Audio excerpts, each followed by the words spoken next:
Hello friends, स्वागत है आप सभी का आपके अपने YouTube channel Dhawan study point के अंदर। दोस्तों, इस वीडियो में हम लोग बात करने वाले हैं दिल्ली पुलिस कांस्टेबल के बारे में। तो इसकी फिजिकल डेट तो आपकी आ चुकी है, आप लोगों ने देख भी ली होगी।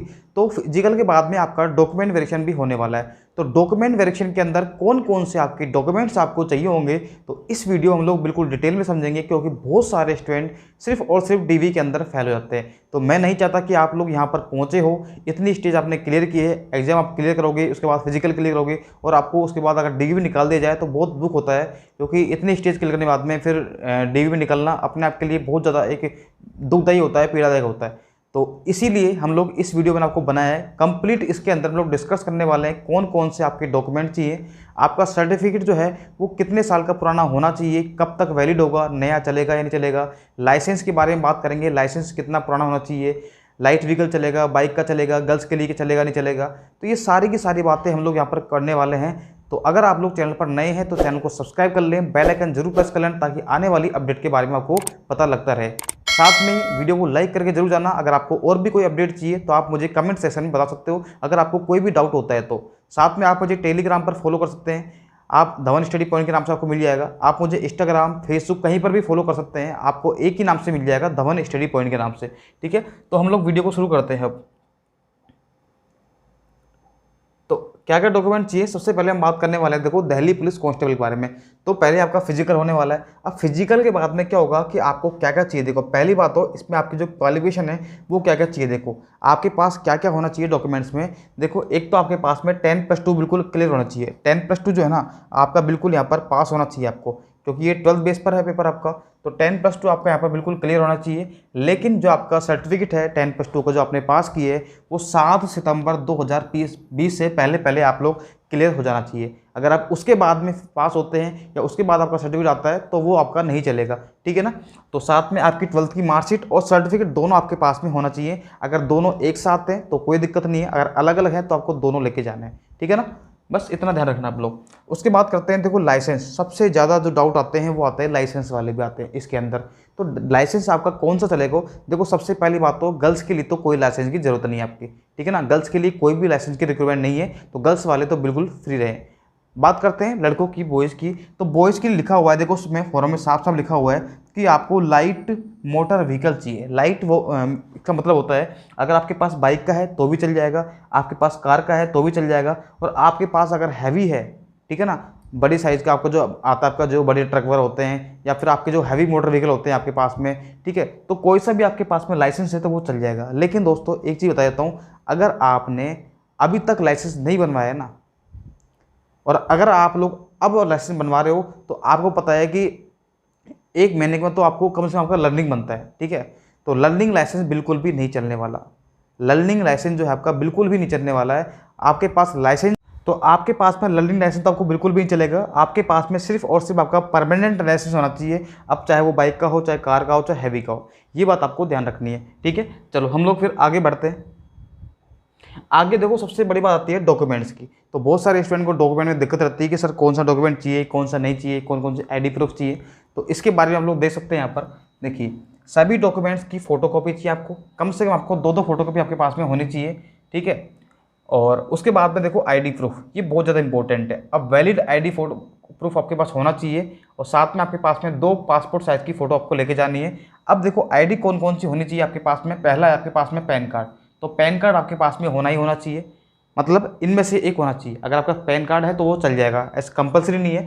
अगर आपके पास वोटर आईडी है तो वो भी चल जाएगी, अगर आपके पास में आधार कार्ड है तो वो भी चल जाएगा, अगर आपके पास में ड्राइविंग लाइसेंस है तो वो भी चल जाएगा, और आपके पास में अगर राशन कार्ड है तो वो भी चल जाएगा। अगर इनमें से आपके 5 में से आपके पास कोई भी एक आईडी है तो वो आपके पास वैलिड होगी। और आपको पता ही है अगर आप मेल हैं तो आपको यहाँ पर ये ड्राइविंग लाइसेंस तो आपको लेके जाना ही जाना है, तो यही आपकी आईडी यहाँ पर वैलिड हो जाएगी। इसके अलावा कोई भी आईडी आपको ज़रूरत नहीं है। ठीक है, अगर आप चाहते हो तो आप ले सकते हो, कोई दिक्कत नहीं होगी आपको, लेकिन इनमें से एक आईडी आपके पास होनी चाहिए, कंपलसरी है आपको।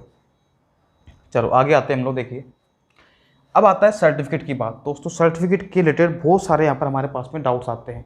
अब सर्टिफिकेट से डाउट क्या क्या आते हैं, देखो पहला आपका डाउट आता है यहाँ पर ओबीसी सर्टिफिकेट का। ठीक है, तो ओबीसी सर्टिफिकेट में क्या क्या डाउट आ सकते हैं, सबसे ज़्यादा इशू आते हैं ओबीसी सर्टिफिकेट के। देखो तो पहली बात तो आपका जो सर्टिफिकेट है ओबीसी का वो 7 सितंबर 2020 से पहले का होना चाहिए। ठीक है, उसके बाद में 3 साल से आपका पुराना नहीं चलेगा। दोस्तों 3 साल से पुराना नहीं चलेगा। अगर आप नया बनवाते हो, आप सोचते हो कि मैं नया बनवा लेता हूँ, तो वो नया भी आपका नहीं चलेगा, ठीक है ना। लेकिन ऐसे तो बहुत सारे स्टूडेंट बाहर हो जाएंगे, फिर क्या होगा, क्या उनके हम लोग रिक्वेस्ट करके उनसे इस बात पर डिस्काउंट नहीं मिल सकते या छूट नहीं मिल सकते हमें। दोस्तों ये जो डिसाइड करेंगे ना रिक्वेस्ट करने का, ये जो डिसीजन होगा वो वहाँ पर ऑफिसर्स होंगे, उनके थ्रू होगा, ठीक है। आप उनसे रिक्वेस्ट करेंगे तो आपको वो टाइम भी दे देंगे, या फिर वो आपको इसमें छूट दे देंगे कि हाँ चलो कोई दिक्कत नहीं है, नया भी आपका चल जाएगा। वैसे मैं बात बताता हूँ आपको, एक केस क्या हुआ था कि एसएससी सीजीएल 2017 की बात कर रहा हूँ, तो वहाँ पर भी यही केस हुआ था। बहुत सारे स्टूडेंट डीवी के अंदर फेल हुए थे सीजीएल के कारण, सिर्फ और सिर्फ ओबीसी सर्टिफिकेट के कारण। उनके पास में नया सर्टिफिकेट था, 1 साल पुराना था, उन्होंने 3 साल का मांगा था, तो फिर उन्होंने ये केस जो है वो सुप्रीम कोर्ट तक पहुंच गया था, क्योंकि बहुत सारे स्टूडेंट जो है फेल हो गए थे। उसके बाद में सुप्रीम कोर्ट ने डिसीजन दिया था कि आप किसी भी स्टूडेंट की लाइफ को बर्बाद नहीं कर सकते सिर्फ और सिर्फ सर्टिफिकेट के कारण। अगर आपके पास सर्टिफिकेट बना हुआ है, चाहे वो पुराना हो चाहे नया हो, वो आपका वैलिड होगा। बस आपका एक सही तरीके से बना होना चाहिए, कोई फर्जी वाला उसमें नहीं होना चाहिए, ठीक है। तो ये बात ने कहा था। तो मेरे हिसाब से अगर आपके पास सर्टिफिकेट नहीं है ना, तो आपको नया बनवा के आपको ले जाना है डीवी के अंदर कम से कम, ठीक है। बाद में वो डिसाइड करेंगे लेना ही नहीं लेना, लेकिन 99% मैं आपसे कह रहा हूँ कि इसमें आपको वो छूट दे देंगे। आपके पास लाइसेंस या फिर जो भी आपके पास आईडी प्रूफ है, सब कुछ आपके पास वहाँ पर होना चाहिए डीवी के टाइम पे। ऐसा नहीं हो कि वहाँ पर आपके पास ढूंढते रहो कहाँ है मेरा, है या नहीं है। सब कुछ आपको साथ में लेके जाना है, इसीलिए मैंने ये वीडियो बनाई है। अब देखिए उसी प्रकार से ईडब्ल्यूएस सर्टिफिकेट की बात करते हैं, तो इन्होंने एक फोरम में क्या बोला है कि 1 साल पुराना आपके पास में होना चाहिए, 7 सितंबर 2020 से पहले का होना चाहिए, ठीक है ना। अगर आप नया बनवाते तो नहीं चलेगा, लेकिन वही अगर आप रिक्वेस्ट करोगे तो वहाँ पर काम आपका हो जाएगा, और वो डिसाइड करेंगे वहाँ पर बैठे हुए अधिकारी वगैरह, ऑफिसर्स वगैरह। SC ST वालों को बिल्कुल कोई टेंशन लेने की जरूरत नहीं है, बस उनके पास में सेंट्रल का होना चाहिए। अगर आपके पास में स्टेट का है तो वो नहीं चलेगा, आपको सेंट्रल का आपको सर्टिफिकेट बनाना लेना है, ठीक है। चलो आगे देखिए, अब बात करते हैं हम लोग एनसीसी सर्टिफिकेट की। अगर आपने फॉर्म फिल किया है, फॉर्म फिल करते समय आपने एनसीसी सर्टिफिकेट पर यस किया है ना, तो आपको ये सर्टिफिकेट दिखाना पड़ेगा।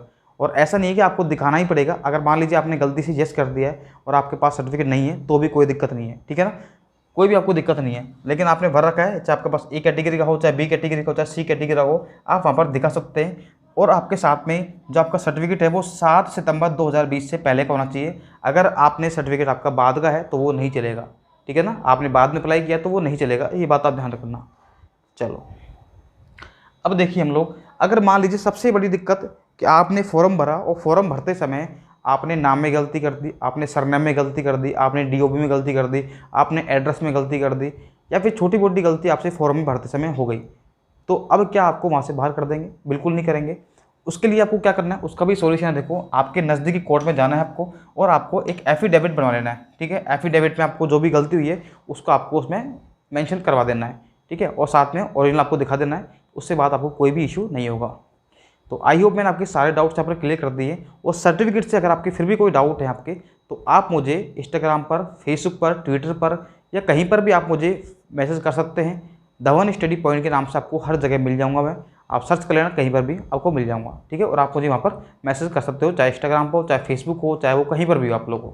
तो दोस्तों मिलते हैं अगली वीडियो में। अगर वीडियो अच्छी लगी है तो उसको शेयर कर देना, लाइक कर देना, और सब्सक्राइब जरूर कर लेना चैनल को, अगर आगे आने वाली अपडेट आपको मिलती रहे। दोस्तों मिलते हैं अगली वीडियो में, जब तक के लिए bye bye, okay, thanks for watching.